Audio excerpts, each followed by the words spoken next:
Okay, right. It looks like we are live. Let me just have a look here.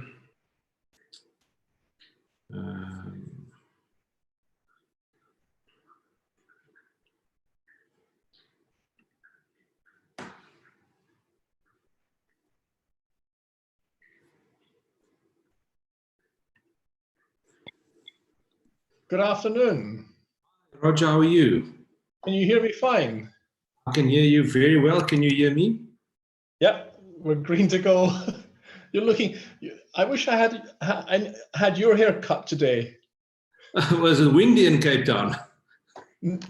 It's just I'm beginning to get that shaggy dog look. And all closed.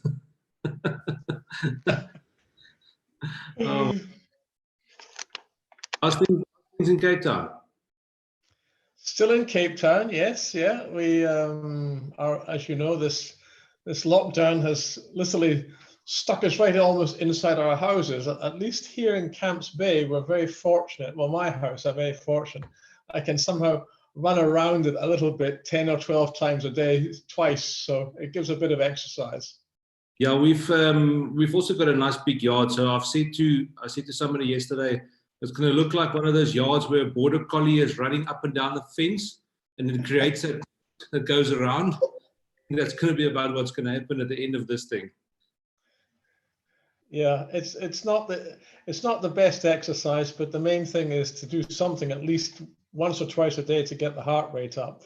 Yes, for sure. Yeah, no, I haven't had I haven't had a chance to quickly introduce you.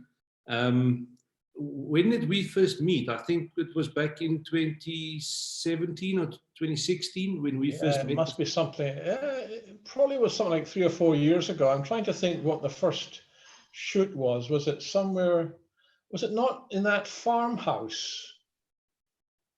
No, we first met at that one talk I gave at Cameraland. Oh yes. And we still had a chat afterwards about the photographing the moon, if I remember correctly. Yes. And then I think there was a task one day to try and film or pick or photograph the rising full moon, and it was quite a challenge. Yes. Well, it was. Did you take some photos of the moon 2 days ago? No, I didn't, because on this side of the mountain, by the time it's up, it's so bright. You have to use a very, very fast shutter speed to get any texture. Although I did try it, and then when I downloaded it onto my computer, for some reason there was a bit of distortion. But in the back of the camera, I got this lovely blue image, but it didn't work out when it was transferred.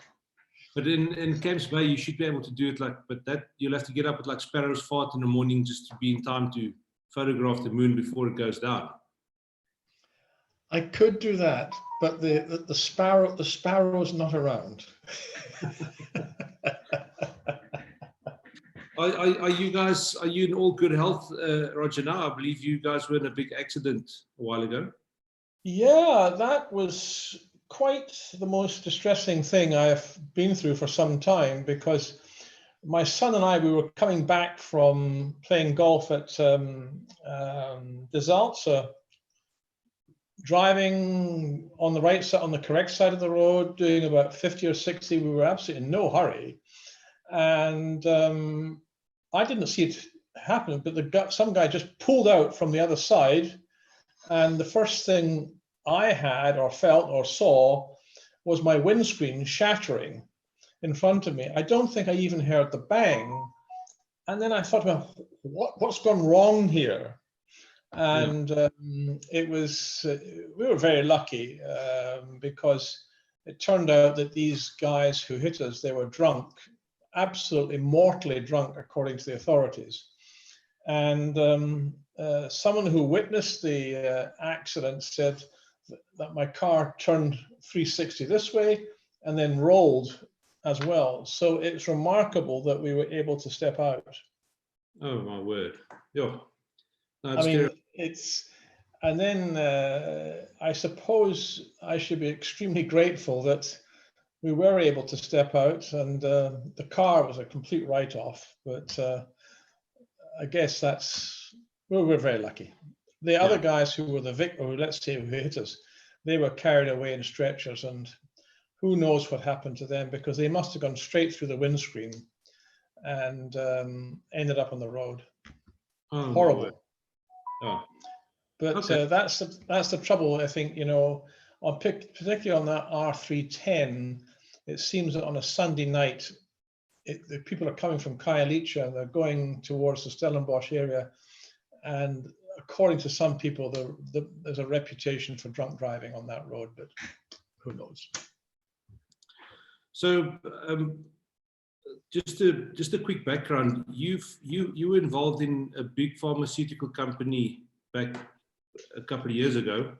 Yeah. Can you tell us a little bit about that? Well, I started my career actually. I was working in the shipbuilding industry. No, first of all, I was a student, mechanical engineering.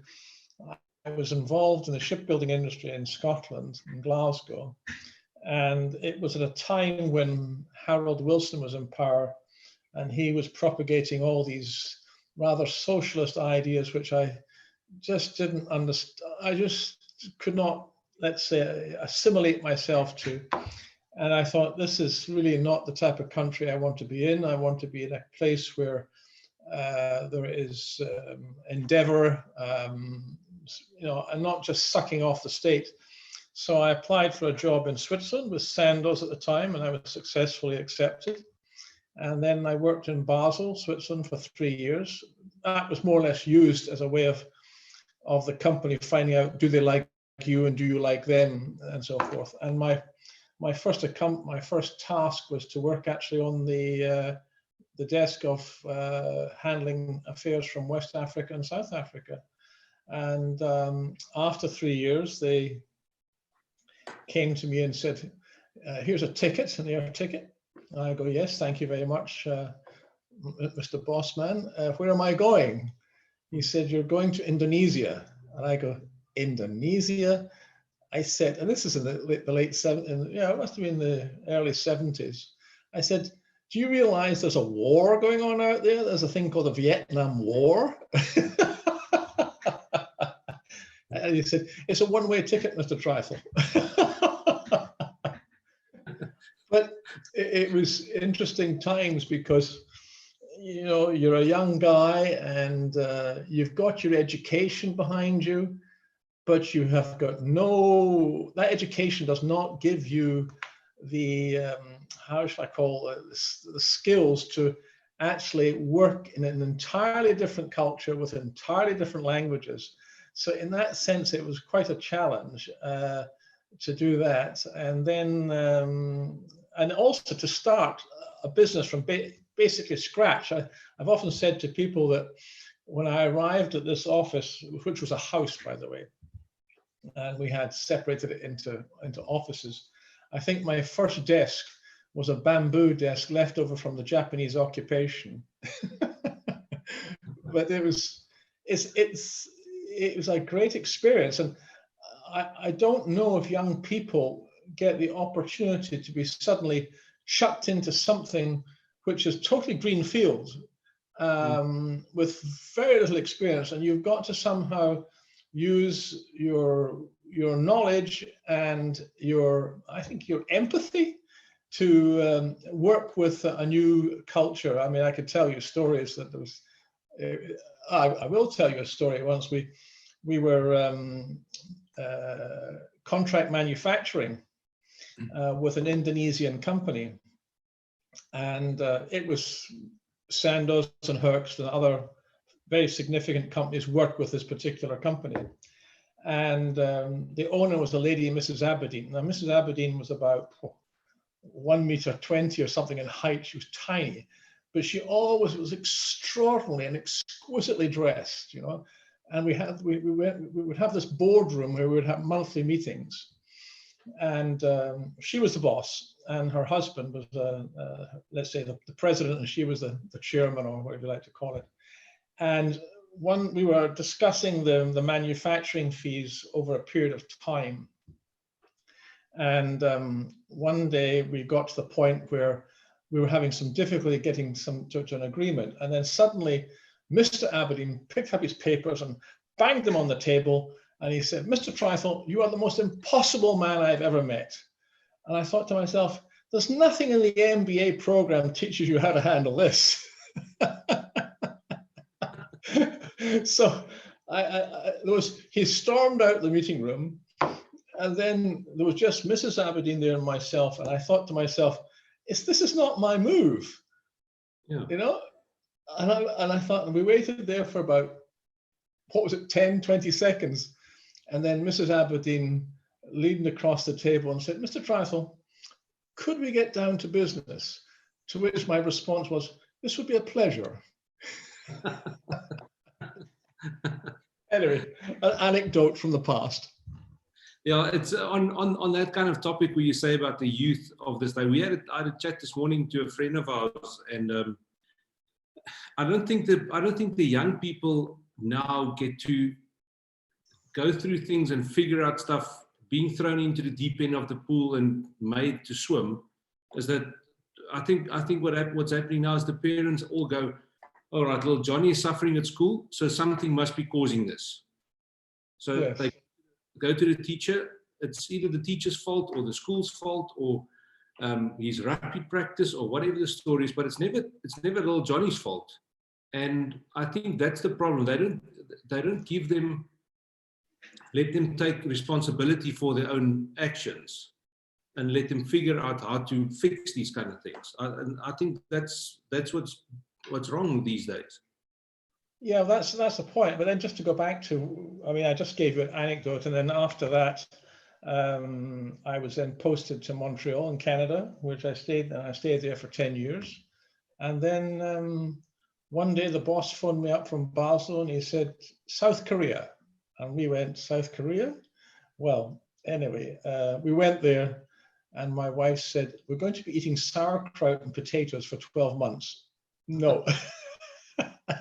And then, I said to my boss, "I'm very sorry, it's not going to work." Anyway, he called me about a year later and he said, "Well, how about South Africa?" Then our friends in Canada are going, "How can you consider it? There's a war going on there, you know, because it was apartheid in the 86 and all the rest of it, you know." So anyway, and that's how we have landed in South Africa, and that's why we're here, and we stayed. So there we are. Yeah, but it's one of the things I want to ask you is that with all these people leaving South Africa now, and you can literally pack your stuff now and move back to your home country where you originally came from without any issues, but you choose to live here. And so South Africa is fantastic for that. Well, I can answer that, Dave, in the following way. It was in around about 2000. We were still in Johannesburg, and Jacqueline was very badly attacked in the house. And we decided that's it. We've had enough, sold everything, and we then went back to Zurich, where we spent a year working in Zurich.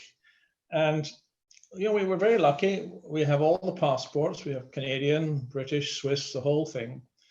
And we went back to England, had a look. Wasn't my style. Went to Vancouver. It poured for 4 days. So Jacqueline said, "No way." And then we went back to Zurich, and I'm going, "There's no golf." Well, there are golf courses, but it's not my way of life. So she said, "Well, what about Cape Town?" So we came back to Cape Town. So there you are. But I mean, we're at that stage in our life where we're lucky we can live here and we can enjoy the amenities of South Africa. There's lots of course, there's lots of problems and there's lots of issues. But everywhere you go, I mean, in Canada, when we lived in Canada, the biggest issue in Quebec was the constant nagging about independence of Quebec. It was tiring to listen to. So you have other problems here, you have problems there. But we're here now, and we've been through that so-called exodus, but we're not moving out. No, that's. I had a chat to some friends of mine the other day as well, I think if I was young and single without a family, I would have probably have moved overseas. But I can't. I would love to go travel overseas to a lot of places, but I don't see myself moving over permanently.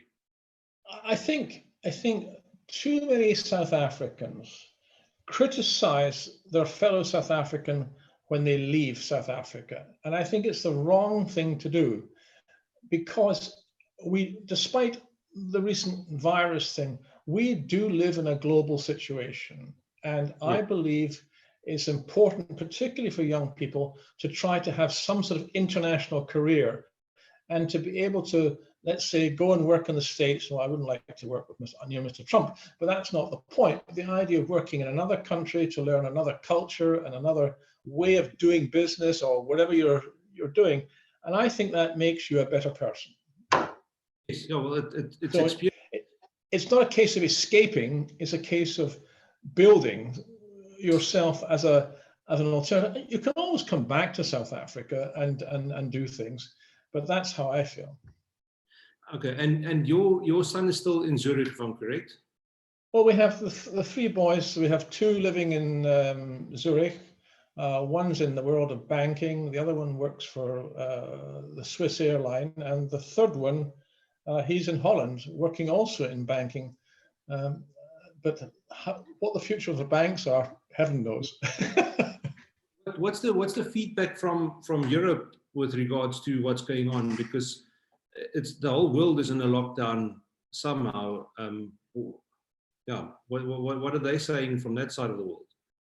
Well, all these three boys, they're working partly from home and partly they go to the offices.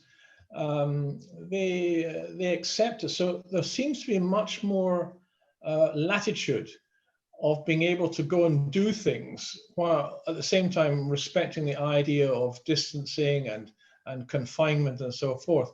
I think this lockdown in South Africa is extraordinarily severe. I mean, to forbid people to literally not even go into the streets unless it's for let's say, necessities and essentials seems extremely harsh. But on the other hand, if you consider the demography of the country, maybe one has to do this because not everyone has the space that we have. So I think that's one of the reasons why it's so stringent. But, you know, Dave, I think this idea of confinement is appropriate, but it's got to be part of a strategy, which is what I think I call the 3 T's, which of course is you really have to trace the people, you have to treat the people, and you have to test the people. And if you don't combine those 3 T's, for example, with confinement, I have some anxieties. Okay. Yeah, I had to take my wife to the hospital yesterday afternoon. She's got a bad back, and they had to give her an injection and everything. But now, while I'm busy standing there, all the doctors and nurses are dressed up with face visors and masks and like these little plastic apron things. But what I'm saying to myself is, why didn't they test us when we came there? Even if we didn't come for anything flu related, they should have immediately added us to the database. We are in there already. We're going to be paying a fee to use the emergency room, and anyway, might as well get that done and dusted. And then you know that you are either clean or that you are infected, and at least build the database up that way. Because I think at the moment they are the cases that they show as active. I personally think is only 1/10 of what's actually going on in South Africa at the moment. And that is what, sorry? The amount of infections. You think it's higher? Yes, for sure. Because how many, looking at the demographics of Africa, how many people has got the resources to go and test a family of 4 or 5 willingly? That's just the way I see it. I think the actual active cases in South Africa is way more than what the stats are saying. And that's a shame, because I think South Africa's recent governments have a history, very obviously, and particularly under Zuma, of not telling the truth. And I think here's an opportunity for, let's say, a new president with a different set of people in government to break away from that. And whether he's doing it or not, I don't know. People speak highly that his speech, I didn't listen to his speech last night, but they said it was very, very balanced and very, let's say, profound. But if we don't get the truth about the numbers, then I think he's not treating us as responsible citizens. And we are responsible. We can be responsible. But it's a same old thing. Exactly what we spoke about earlier is that the people are not allowed to. How can I say this? If people step outside the line, what repercussions are there for them? Yes, they are saying they are locking them up, but how and where will they lock them up? Because our jails are full. They can't risk the fact to take a person from a street that walked around outside with his dog and stick him into Paulsmoor, who says he's not infected. It's simply, and they can't put them in police cells. How long are they going to keep them in police cells for? It's Easter weekend. So those kind of things doesn't make sense. Yes. And then all of a sudden you see people saying, well, the police are being brutal and the army is being brutal. But what should they do if there's a taxi full of drunk people refusing to adhere to the rules? Nobody takes responsibility for their own acts. And that's one of the reasons why I think what we see is not exactly how it is at the moment. Yeah, and of course, that's right. I mean, I get the impression that the security forces, or however you like to call them, are focusing on areas of, let's say, high contagion. There's no point in patrolling, I don't know, well, for example, Camps Bay. I mean, Camps Bay in its own peculiar, the way it's set up, there's only 3 roads into Camps Bay. In a way, it's a closed community. It's rather like Llandudno, it's a closed community. So if after these 3 or 4 weeks, we don't have any cases in these areas, then there are no cases. But of course, you can't, for some reason in this country, and I understand it politically, you can't make these distinctions. So I guess we all have to comply.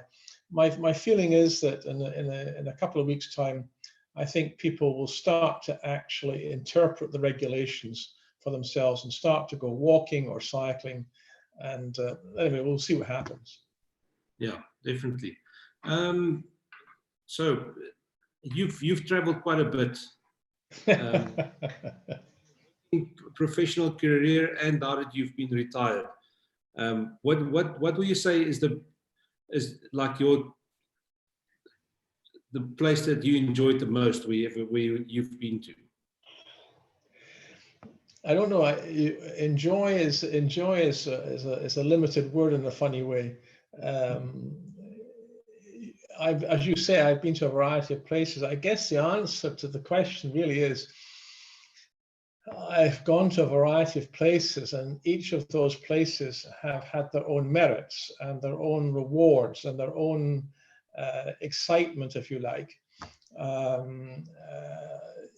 We were lucky. We went to the Antarctic about, I've forgotten, 10 years ago, and that was an extraordinary experience to sail across the Drake Passage.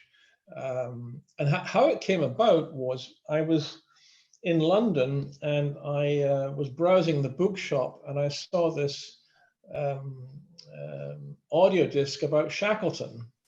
And I picked that up and I read it and so forth. And then one day Jacqueline said to me, well, you've read about Shackleton in the Antarctic. Why don't we go to the Antarctic? So that's how we did. And we were very lucky that we were on a very small Russian boat. Not an icebreaker per se, but more or less something that could handle the thin ice flows. And there were only about 40 passengers on the boat. So it was quite intimate. And then we crossed the Drake Passage, which was quite the most fearsome thing I've ever done in my life, and eventually ended up at... Especially because you know sailing and you know what the ocean is and all those kind of places. Well, when you see these waves, I mean, you can't estimate them. Are they 5 meters high? Are they 10 meters high? It's hard to say. But when this boat's doing this and this and this and this, we know we're having a rough time. But we got to the Antarctic, and that was a great experience. And then what we actually really ended up doing, to some extent, was to retrace the passage of Shackleton, and we ended up in Stromness, where he started, and also Grytviken, where his grave is. And we were very fortunate that our guide and lecturer on history and the history of expeditions in the Antarctic was a direct relative of Shackleton. His name was actually Shackleton. I've forgotten his Christian name. It doesn't matter. So I have this beautiful picture. Well, it's not a beautiful picture. It wouldn't stand up in a competition, but it's a picture of Shackleton standing beside the grave of his relative. So the Antarctic was something very special. And then to go back to your question, I think another special place would be the Himalayas. These are, to go up into these mountains and see the majesty and the beauty and just the scale of them. That is quite an extraordinary experience. I mean, I've been to base camp on the south side, and then last year, 3 years ago, I went to the base camp on the north side. And that is again also interesting historically, because it was on the north side, which is the Tibet side, that the 1922, 23, I think it was the 21, 22, and 24 expeditions under Mallory. Mallory was not the leader, but he was the main climber. And of course, you stand in the same spot that George Mallory stood there in 1924. You see what he saw, and off he went up that mountain with the group and so forth. And he died. He didn't make it. He got probably within about 1,000 feet of the peak, and then just the weather overwhelmed him, and they found his body, actually, I think it was about 10 years ago, and it's been perfectly preserved.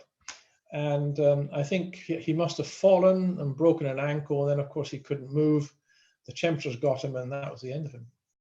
Yeah. Anyway, so to go back to your question, these are some of the areas I've enjoyed. I could go on about. New Zealand is a beautiful country to go to. Definitely. I mean, we loved that. And the Caribbean to sail, lovely. Anyway. Yeah, no, the Mount Everest and Antarctica is pretty high up on my list of places to see one day.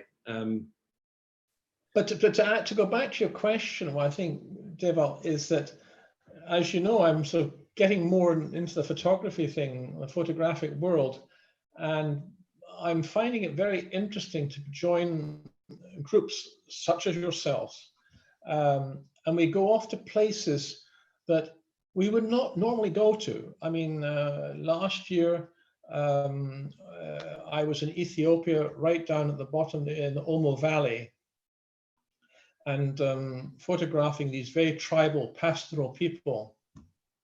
So it's all very well going off to the Antarctic or going off to, let's say, the Himalayas, which are themselves extraordinary experiences, but to actually then go and visit a community which is essentially pastoral and stuck in their traditions, that is also interesting. And the same as in January there, just before this virus hit us, I was in Lake Turkana in Kenya, and that I would never have gone to these places if it wasn't for photography. And I think that's another interesting aspect, how photography can take you to places that you would never go otherwise.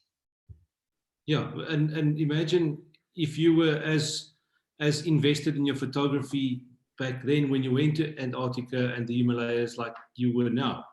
It would have been totally different. Well, I might have been much more conscious of let's say, the techniques of photography, as opposed to perhaps taking snaps for the sake of the word, you know. But one did try to take pictures of for example, I mean, how do you photograph in St Andrews Bay there on South Georgia, the population of the penguins? These are the king penguins, not the emperor penguins. The population is the same as the population of the city of Zurich, 450,000 penguins. I mean, it's extraordinary.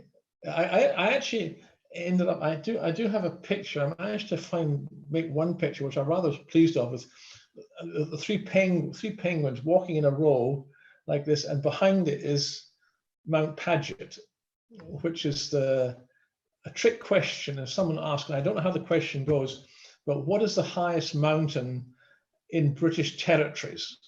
And of course, people go, well, it must be Ben Nevis in Scotland, which of course is the highest mountain in Great Britain.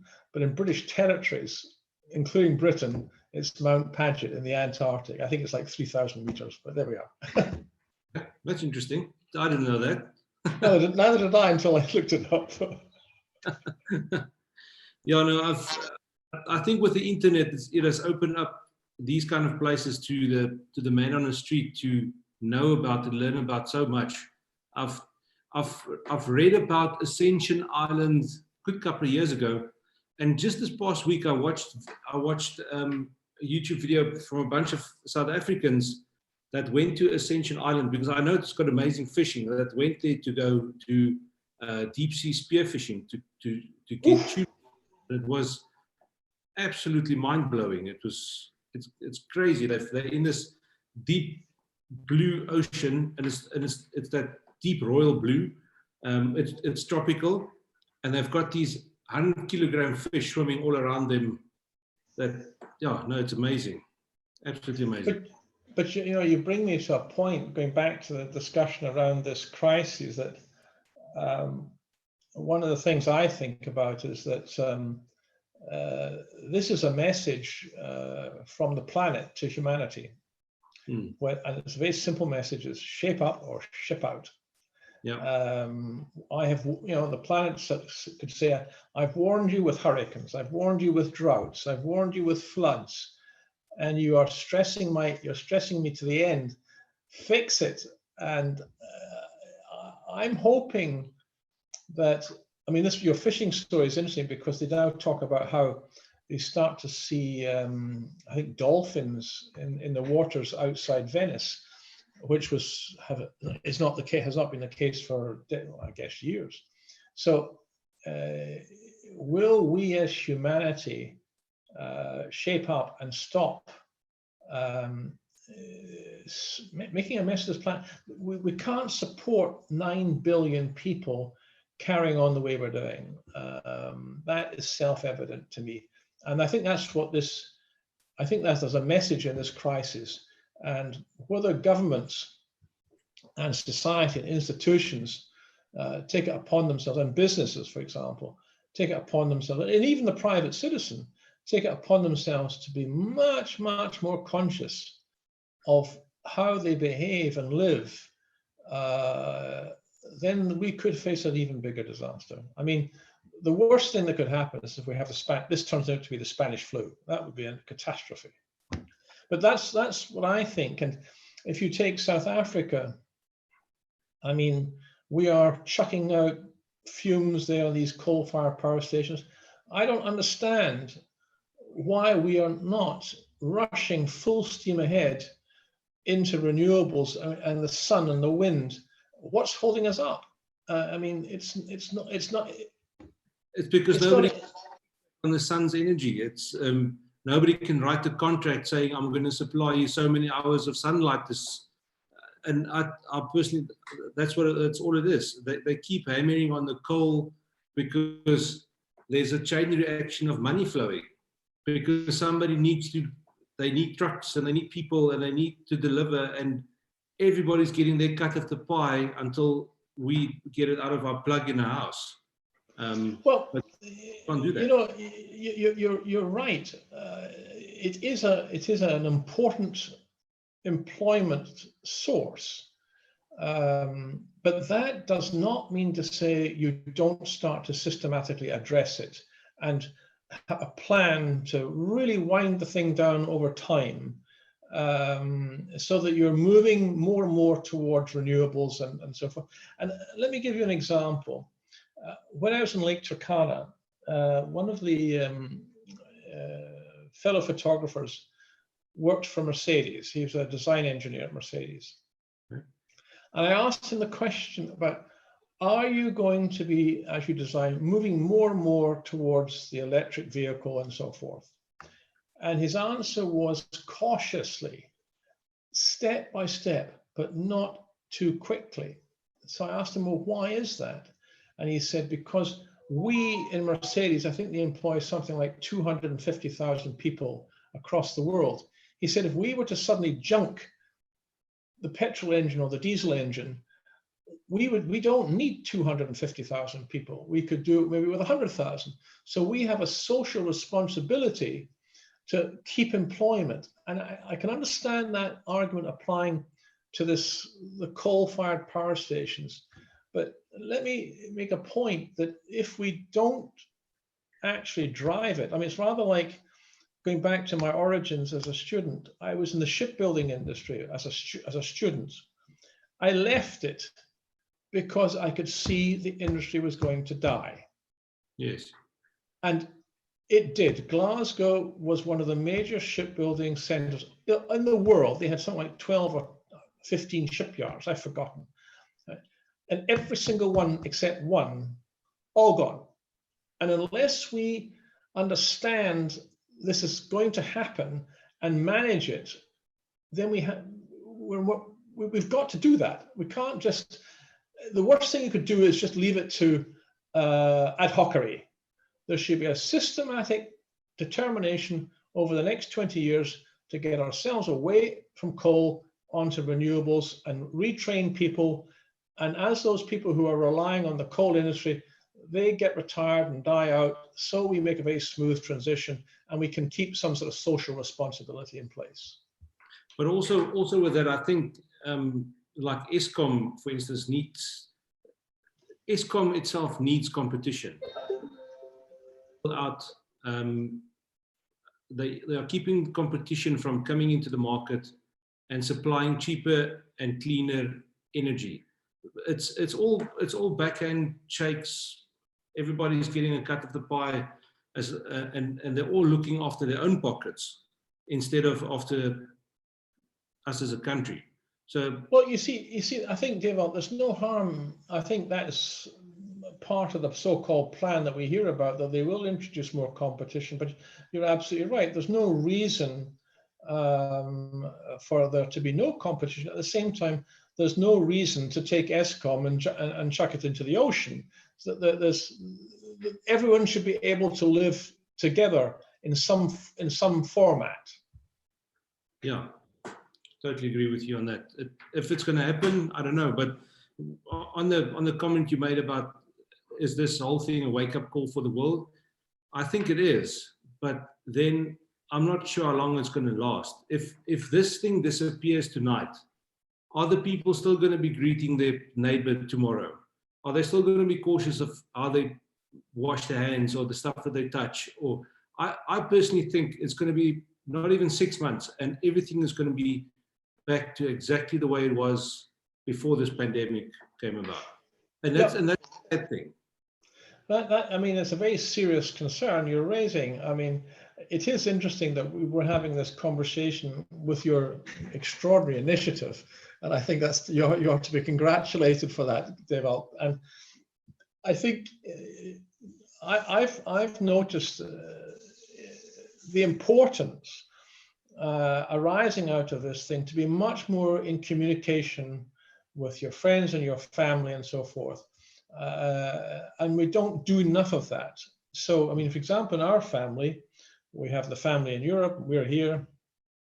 So I said to them, well, every Friday night, 6:15, I want everyone on the lines. So we chit chat for half an hour, the family. So we're all together for that half hour or 45 minutes, talking about nothing or whatever it is, it doesn't matter. It's just the family chit chat. And then I said to them, well, that's all very well, guys, but why don't we organize a game of something? And so last Sunday, Andrew, the younger son, he managed to set up this game, and we all played this game, whether we were in Zurich or Amsterdam or South Africa. And it's all part of keeping ourselves together. You're absolutely right. Will we maintain it post-crisis? I think you're going to make a conscious effort to do it, yes. Whether it happens in other places, I don't know, but you have to make that effort. Yes, and also it's the same as with my father's generation. Your generation of people your age and that grew up with you, within a couple of years, and I hope it doesn't happen soon, is that your experience is going to die away, and it's going to leave all this, only the recent modern history left for our kids to learn. So it's my children can still hear stories from my dad, how they used to plow the fields with horses and with cattle, and how they used to harvest with the hand and all those kind of things. They grew up, you guys must have seen the biggest technological boom the world has ever seen. Absolutely. From way back when till where you can have a meeting with all your family in one room from all over the world. And I really hope that traditions can still carry on when our parents is not there anymore. Well, I think you've got to kind of force the issue a little bit. It's interesting what you say. I remember when my mother died about 10, 15 years ago. I can't remember now. And apart from being upset about her death, that was one thing. But all of a sudden, I realized I was cut off from live history. In other words, I could no longer ask someone personally what happened in 1933 or what happened in 1925. I could read about it, but it's not the same thing as being able to ask someone who was there at the time. So that's your point. But anyway, I think what I'm really saying in all this is we must, I think, use the opportunity to inculcate into the children of our age the world. Very interesting, Dave, for me was about 2 years ago in the Spectator was an article written by one of the spectators, doesn't matter. And it was about a competition in Singapore around Southeast Asia and of youngsters from the age of about 8 up until 14. And the challenge before all of them in the competition was, what will your world be like in 50 years' time? And I thought that was, in other words, the subject was from the mouths of babes. And as you know, that expression means they speak the truth. Yeah. They're not distorted by prejudice or what have you. And I read that. And then what I did was I sent that to one of our grandsons in Zurich, he's Swiss. His English is quite good. And I asked his mother, I want Eve to write me by January a short paragraph. How does he see his world in 50 years' time? Now, the reason that is relevant to what we're talking about is because if you oblige the children to answer the question that follows from the answer is, well, what does it mean for you personally? How are you going to behave if you think the world is going to be like that? And that brought up another discussion. And of course, you get into the whole issue of flying cars. But in the thrust of his response was the planet, how to preserve the planet. And if anyone's interested in your posting this thing, there's a very good, actually I should find it for you. I think it's here on my desk. I don't know if people can see that, but this is National Geographic. Have I got it the right way around? Yeah, National Geographic. And Okay. this is that's the pessimistic guide to the planet, and then there's the optimistic side to the planet. Okay. So I think if someone's interested in the topic, it could be a good journal to read. It's quite amazing. It's every year at the local high school, one of the local high schools in Worcester, they do like a Mr. and Mrs. Worcester Gymnasium pageant, and they've got a pre-judging area. So it's not just the Mr. and Mrs. Populars from the school that gets chosen by the kids. Everybody that wants to enter, they fill in the entry form, and then they go into the pre-judging thing. So that's where I myself and 3 or 4 other people go in, and they've got like 3 minutes. You've got 3 minutes with each entrant, and then you chat with them about anything. And they've got this little form that they fill out. What's your 5-year plan and your 10-year plan, and what are you passionate about, and all those kind of things. And this year particularly, I would say about 95% of the children that entered this thing wrote on there that they want to, the first things they want to save everybody. Everybody must be saved. That's interesting. And the second thing is it's all about environmental protection in all sorts of, and some of these kids have got very, very interesting ways of thinking about all these kind of things. For instance, the one guy, he's in his senior year now. He's a type 1 diabetic, so he wears one of those little insulin pumps and everything. Yeah. And he wants to go study mechatronic engineering to develop a better way of delivering insulin for people. Like those, and how many 18-year-olds that you know has got that kind of mindset that that's what he wants to do? There's one of the boys, and he really stood out for me, that his whole mission, and has been for the last 6 years, this has been his life goal. He's gonna, when he finishes school, he's gonna go to Zurich and he's gonna become a watchmaker. Very good. Like a traditional analog watchmaker. That's all he wants to do in his life. He wants to be a watchmaker. But it's interesting things like that, exactly like that question you've asked now. A lot of them want to save the environment, and that's a good thing. Yeah, I mean, and by doing those surveys in those schools, you get some idea of how the children are thinking.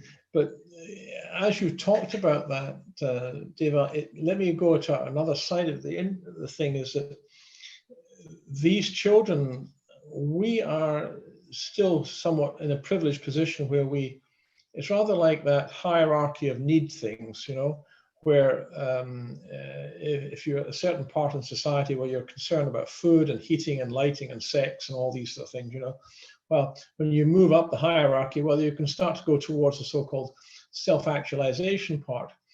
And I go back to my experience of working in one of the, or doing some volunteer work in Google Eto. And we used to bring people from a variety of professions to try and get the children to open their minds up to the idea, well, banking would be the typical thing they would go into, to become a lawyer or something like that. And we would expose them to a variety of careers. And then one day, and I don't know how I managed to put the question and how I got the answer, but there was a class of 60. And eventually out of that, from the way I asked the question, it turned out that 2/3 of those pupils in that class in that school in Google Eto, 2/3 said, we want to work for government. It's because so you've got a whole group of kids over here saying, we want to be concerned with all this self-actualization issue. And you've got another group over here saying, I need to survive, and the only way I can survive is I know that the government will pay me a salary. Yes. How do you handle that dichotomy? Yeah, it's difficult. It's in the same thing. There was one of the boys, and there was a girl as well. They wrote on there what they want to become one day. So they said they want to be a CEO.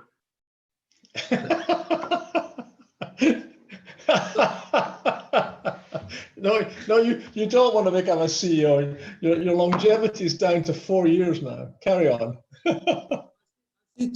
I said to the boy, I said, okay, so you want to be a CEO?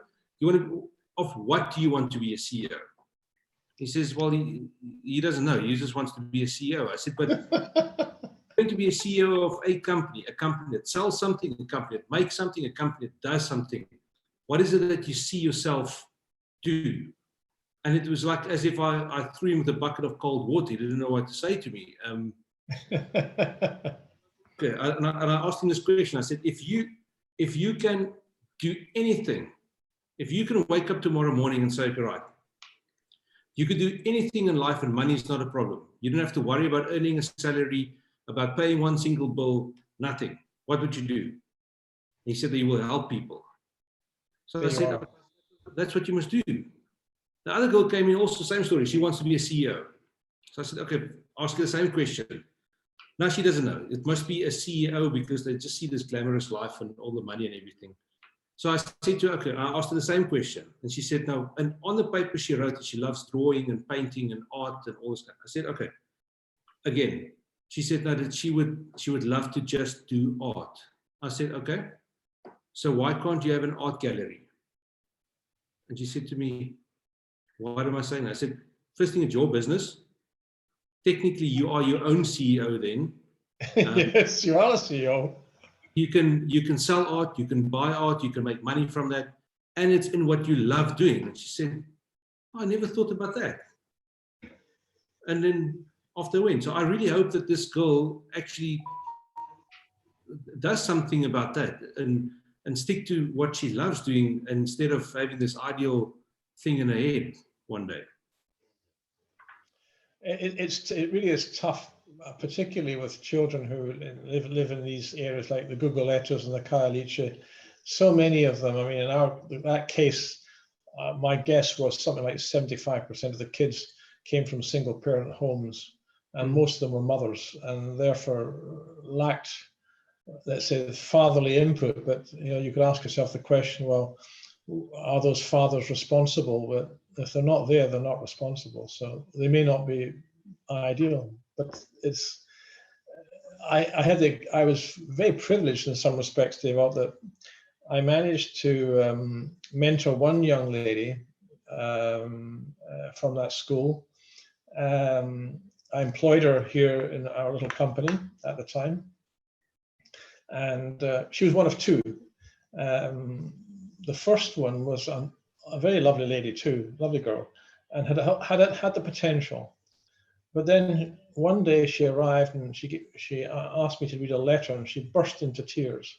I go, what's the problem? I think her name was Anthea, I can't remember.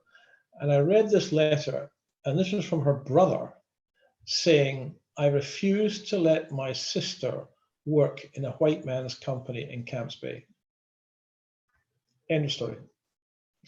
I mean, poor young lady. And yet the other lady, she was also her mother, single mother, or so single parent, with HIV, and I went to the house and talked to her. Now that young lady, she's now somewhere in her young 30s. She has a little boy, and she's working in one of the banks. And she said, I'm determined that he will go to a private school and that he's going to do well. And that's, well, I don't know how we got onto the topic, but I'm just saying that's, if you can just get one or two. Yeah, anyway. If you get the message across to, well, there's one of the girls last year. I think she was 14 at that stage. And she said to me, she loves to, or in this whole thing she wrote down, and one of the things that stood out, she loves to do hair. And she said she watches all these videos on YouTube about doing ethnic type hair and all the kind of stuff. She likes to experiment. I said, but why are you not making your own YouTube videos? And she said, well, can I do that? And I said, well, how do you think these people are doing it? They created an account, you watching it. So about 2-3 weeks later, we did the photo shoot for the kids. And she came to me and says, I posted my first video on YouTube last night. Very good. So yeah, it's just, I think it's often, it's just giving them a point of view from somebody outside. It's not their parents, it's not their teachers, it's not their friends at school. It's just somebody else seeing something different as to what the norm, what they are used to. I think what we're also saying is that, in a way, you're going back to this idea of people wanting to be more compassionate and more social. That wherever there's an opportunity to help someone and to stimulate someone, and to one should use it. I mean, I found it quite a privilege to be part of that volunteer organization and to learn about something which I'm aware of poverty. But my goodness me, in Glasgow we had more than enough poverty because it was post-war. But when you see that amount, and if you can just light a fire in someone, yes, it can work. Yes, yes. Okay, let's get on to one or two of your other stories. I remember that you've told us when we were busy photographing, and get back to the sailing part. You told us how you got lost at sea with the yacht once. Well, you kept. What happened there? I didn't. Fortunately, Dave, I've never got lost at sea. Generally speaking, being the navigator, I ought to know where I was. Well, the story you're alluding to is the fact that perhaps as a navigator, I failed to read a little black box in the sailing guide. We were in, where was it? The Bahamas, near the Abacos. And we'd started in Fort Lauderdale. After about 3 or 4 hours of being in the yacht, we lost all our lights. It's a 70 nautical mile run to the Bahamas. So I had to handle that single-handed. No lights, but at least I had a full moon on my sails. And my two buddies, they'd gone below seasick. So for about 10 hours, I sailed this thing across. The most, it's got a very high current. There's about 5 knots of current flowing south to north. So you have to really work out the angles and the trajectory. Got there, and then 3 or 4 days later, we went round the top of the Abacos, heading from Marsh Harbour, and it was a Saturday morning, midday, no wind. We had the mainsail up, and suddenly the waves got steeper and steeper. And then we came down, and there was this huge wave, 3, 4 meters high. Must have been, I can't remember now, not even higher, 6 meters. For the sake of it, and it just took the boat, tossed us upside down, threw us all out, and we ended up in the ocean and survived. Sure. It was quite an experience. I mean, the rule is if you get washed overboard, get back to the yacht, because if, say, they put the helicopters up to find you, very difficult to find a head in the water. Yes. But at least if you've got the boat, they'll find the boat. So get to the boat, and the waves that had hit us, eventually the boat was turning on its side. And the only way I could get back on the boat was, well, you don't think about it. You've got no experience. You just have to get on that boat. And of course, the boat was like this in the water. So as the boat went like this, I went under the boat. The boat came down, the gunwales, I could just about grab them, which I did. And then the next minute, the boat heaves up, and I managed to get myself onto the deck. And then after a moment of recovery, started to look around for my companions, found one of them in the water, managed to get him on board. And then we were starting to look for his girlfriend. We couldn't find her. And then she popped up somewhere, and she managed to get towards the boat. And I can still remember, she was really struggling because she was almost drowning. And we just grabbed her somehow, and I never forgotten. I just, never mind dignity, hand round the crotch, get her up, and put her on the deck. And we survived. Yeah. It's very interesting. I listened to a podcast about a gentleman who did a solo traverse of Antarctica, and but he walked it. There's from one point to another point, and he walked it. And he's got the record for the first guy that physically walked this whole way. The other guy did it and he did it quicker, but he used a big kite and like a board to Yes. across, and it goes a lot. He covered something like 38 miles in a day, where this other guy he had to walk it, and with he's lucky to so it was a big story, and they tried to make him out as a scam in National Geographic of all places. And he then set out to do an open ocean row with, I think, 2 or 3 other guys, a completely unassisted row. My goodness. Support boats with them for in case something goes wrong. But everything that they do, and also they documented this whole thing. So the support boats had the film crew on and had the internet connections and all those kind of things, but they weren't physically helping them. And they rowed the Drake Passage from the southern tip of southern through. It was very interesting. I'll see if I can, and I'll send it to you. How they survived that is just, I mean, when that Drake Passage, when the winds come through there, and the way, I mean, unbelievable, you know. But you know, when you talk of the Antarctic, of course, you come back to Shackleton and Scott and what they did or did not, Amundsen, and the distance. I happened to do a little bit of research on it on Scott. I mean, imagine he walked more or less from the equivalent, it would have been like from the Gulf of Mexico almost to Chicago. Geez, look. That's the distance from the pole back to Evans Base Camp where he. I mean, it's just. I mean, and to do that in those temperatures, I mean. And without any of the technology in terms of clothing, shoes, food, anything that they've got today, it's there's no way you can do it. Well, they died eventually from.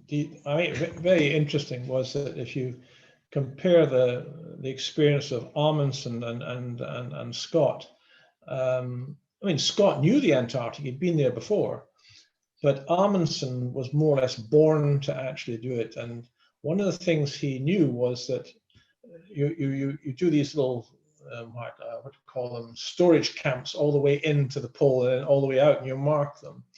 And crucial was was paraffin to heat the water and to heat food and so forth, and to even be warm inside the tent. And Amundsen knew that if you bury these cans of containing the kerosene in the ice or in the snow, it actually leaches out of the can. Now, Scott did not know this. So when he was coming back, he was finding out that he did not have the fuel. And that's one of the reasons why he didn't make it. Very, very tragic. Yeah, there's another one I also listened, and I'm busy trying to think now of these guys that did deep sea exploration in the Antarctic. So basically what it was, they had a camp, and they would go to the edge of the ice shelf every day, and they would do dives and do investigative stuff on the creatures. And yes. And I must actually find and listen to it again, because it was absolutely amazing. It was this guy's a marine biologist, and he went in the one day. He says, you climb into this pitch black dark water because you can't, and you've got these suits on and rebreathers and whole bang shit. And he said it was as if he felt somebody looking at him. You know, you get the feeling something's watching you. Yeah.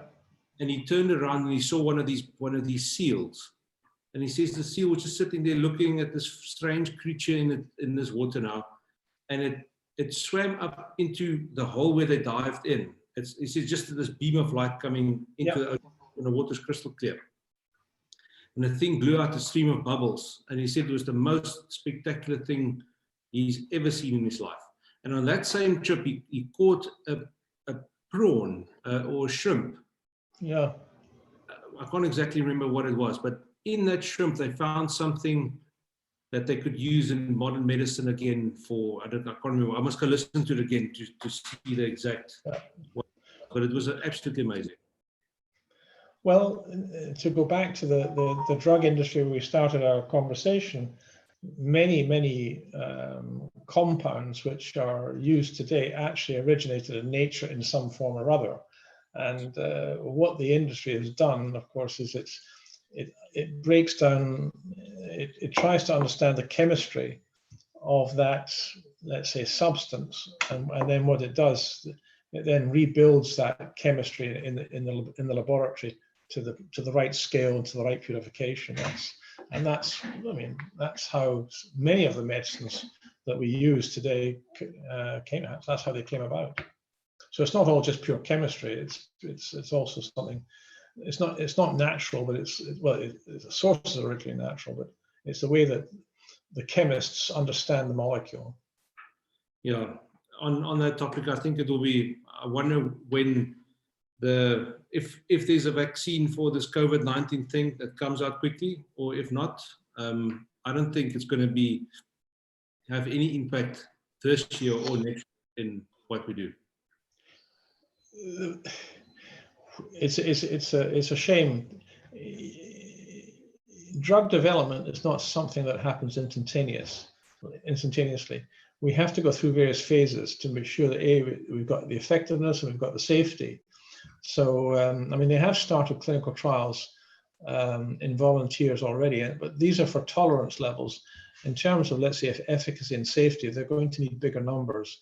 And that takes time. That could take by the time they have a vaccine, it could take a year. Yeah.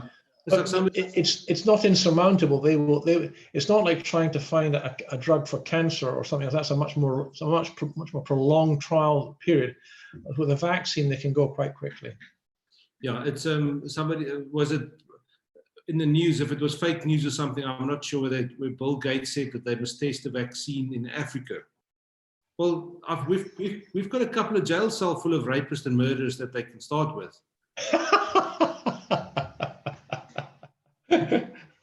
Well, actually, sometimes I'm told, I don't know how true it is, but somebody once said to me that many of the prison population in the USA volunteer to enter clinical trials. They have nothing else to do all day, so why don't they do that? Yeah, and I believe in the States you get paid as well if you're going to do these clinical trials. The patient will get compensated for costs, if I remember rightly, but they don't get paid a salary. They just get their it's an ethical issue, which I'm not always clear about. Anyway, there we are. Yeah. And I think just to think, we were talking about traveling on the Antarctic. The other thing I would recommend, if anyone's at all interested, is to have a look at Svalbard, yes, which is Norway, up in the polar region. That brings you into a totally different area altogether. Very interesting. And finding a polar bear is not easy. Not easy. Yeah, but you went last year on that trip, if I'm correct. Yeah, we managed to find. I think our first polar bear was rather. He wasn't very well, and you could see it from the way his hips, the bones of his hips, were showing up. And I think I have a picture of him. Actually, I should almost send it to you. He stands up onto the boat, like a dog would stand up onto a table, and it's looking for food. Poor animal. Sure. Yeah, there's many places in the world I would still like to go see. I had a chat to a photographer who lives in Uganda at the moment. Oh yes. And Keith Connolly is a very, very good wildlife photographer, and he said he's been to a place in the southern part of Chad where you almost can't get to. He says it's so remote, it's on the edge of the Sahara. He says the wildlife there is it's staggering. It's thousands upon thousands of birds and animals from all sorts just in one place. And he says it gives you a glimpse of what Africa could have been like 400 years ago. Yeah, I haven't looked at Chad, but I was talking to Kirsten Frost about it the other day, and it's not only the wildlife, but it's also some of the structures inside the desert, yes, that are very interesting. Rather like Wadi Rum in Jordan, you have these colossal stone-like sand dunes. It's not like Namibia, quite different, and very interesting and very, very rewarding to photograph. To shoot that with a little bit of a night sky could be quite interesting. Yes, yeah. There's lots of things. In fact, even I've got the task, and as you know, I'm not the most creative of individuals, but he asked me to photograph things around the house during this confinement period. Now, you, with your imagination, and Leon, you'll find something. I can't. Yeah, it is. I've had so many ideas of stuff that I want to shoot, and well, I'm almost glad the lockdown got extended, because hopefully I can come around to go do them. But trying to put this thing together is actually quite a hard work, to get people to come and chat to you every single day, and then make sure all the connections are right, and I've got the audio recorded and everything. So yeah, I need to make plans to do all the stuff that I was actually thinking of doing here around the house, not just photography, work as well. Well, you've done a great job with this one, and I hope this is what you were hoping for, and I hope it's part of the successful, in terms of the project you're working on. I think it's a great idea. No, it's just to talk to interesting people is all it's about for me. So you now put this on YouTube, or what do you do with it? Yeah, this thing is actually live on YouTube at the moment, and there's 2 people watching us. Oh, oh, really? I hope we haven't bored them. No, it wasn't. It definitely wasn't boring for me.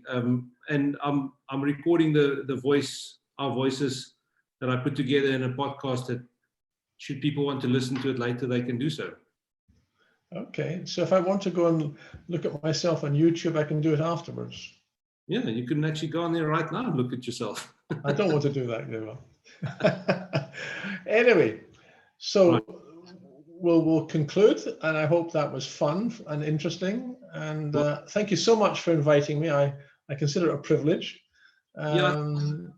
Like with everyone else, I think if you let time be, you can go on for like 3 or 4 hours in the blink of an eye, and there's so much stuff to talk about. Yes.